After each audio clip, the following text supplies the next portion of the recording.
Police ગિરફ્તમાં બુરખામાં ઉભેલા આ શખ્સનું નામ છે રામુ પકીર અપ્પા શેટ્ટી। આ શખ્સ મૂળ કર્ણાટકનો રહેવાસી છે। મહત્વની વાત તો એ છે કે આરોપીની ઉંમર 44 વર્ષની છે। ગેંગ સાથે મળી 2000 ચોરીને આપ્યો અંજામ। આખા દેશમાં અજમાવી ચૂક્યો છે હાથ। આરોપી રામુએ ગુનાની શરૂઆત દારૂ વેચવાથી કરી હતી, પરંતુ થોડો સમય ધંધો કર્યો અને ત્યારબાદ દારૂના ધંધામાં ફાવટ ના આવતા શીખ્યો ચોરીનું કામ। પોતાની એક ગેંગ બનાવી છે। ગેંગમાં સામેલ છે 35 લોકો।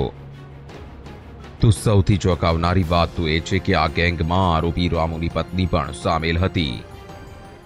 અમદાવાદ શહેર અને ગુજરાત રાજ્યમાં મહેલું નાખીને અને નજર ચૂકવીને ઘણા ગુનાઓ અનડિટેક કરેલા છે। ક્રાઇમ બ્રાન્ચમાં પીઆઈ ટંડેલ અને પીએસઆઈ દેસાઈ અને ઝાલાને એક બાતમી મળી હતી કે આવો એક માણસ જે કર્ણાટકનો મૂળ વતની છે અને ગેંગનો માણસ છે, અમદાવાદમાં ફરી રહ્યો છે। એના અનુસંધાને વોચ ગોઠવી અને એક આરોપી પકડ્યો છે। એનું નામ છે રામુ શેટ્ટી। એની પૂછપરછ દરમિયાન એવું જાણવા મળ્યું છે કે એ આંતરરાષ્ટ્રીય ગુનેગાર છે। એ મહારાષ્ટ્ર, કર્ણાટક, અમદાવાદ, ભરૂચ, વલસાડ, જુદા જુદા ગુજરાત રાજ્યના પણ જુદા જુદા શહેરોમાં એને આ રીતે ચીલ ઝડપના ગુના કર્યા છે। પોલીસ તપાસમાં બહાર આવ્યું છે કે આ ગેંગ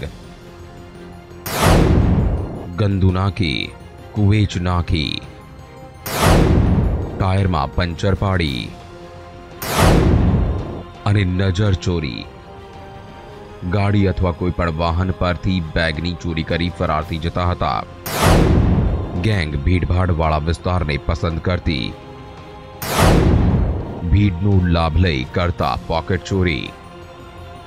આરોપી એટલો શાતિર છે કે કોઈ પણ ગુનાને અંજામ આપે ત્યારબાદ રૂપિયા અને ચીજ વસ્તુ પોતાની પાસે રાખતો હતો।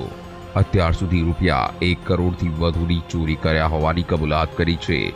નોંધનીય વાત તો એ છે કે આરોપી આજ દિન સુધી એકવાર પણ પકડાયો નથી। મકાન ભાડે રાખવાના બદલે કાર લઈને જતા ચોરી કરવા માટે। તો જ્યારે પણ પોલીસના હાથે લાગે ત્યારે ગેંગના કોઈ પણ સાગરીત બીમાર હોવાનું નાટક કરતા। એટલું જ નહીં, જમવામાં પણ કોઈ પણ પ્રકારની મુશ્કેલી ના થાય તે માટે રસોઈયા પણ સાથે રાખતા।